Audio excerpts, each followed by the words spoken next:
So hi friends, ఎలా ఉన్నారు అందరూ? ఈరోజు మీరు థంబ్నెయిల్ చూసే ఉంటారు. బట్ నేను పుష్ప సినిమాకి నెగిటివ్ రివ్యూ ఇవ్వడానికి అయితే రాలేదు. నాకు చాలా అంటే చాలా బాధ అనిపించింది. ఎందుకంటే నిన్న సంధ్య థియేటర్ దగ్గర ఇద్దరు చనిపోయారు తొక్కిసలాటలో. ఆ బెనిఫిట్ షో మూలంగా ఇద్దరు చనిపోయారబ్బా. ఈ రోజు కాకపోతే రేపు చూడొచ్చు సినిమా, రేపు కాకపోతే ఎల్లుండి చూడొచ్చు. ఫస్ట్ డేనే చూడాల్సిన అవసరం లేదు. నువ్వు ఎంత ఫ్యాన్ అన్నా కావచ్చు. ఒక ప్రాణం విలువ మీరు ఎన్ని కోట్లు పెట్టినా రాదది.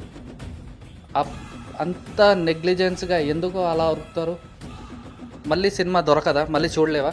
ఎన్నిసార్లు చూస్తావు బ్రో నువ్వు ఒక సినిమా చూడాలంటే? నువ్వు ఎంత ఫ్యాన్ అయినా 3 సార్లు, 4 సార్లు, 5 సార్లు, 10 సార్లు అంతకుమించి పోలేవు కదా.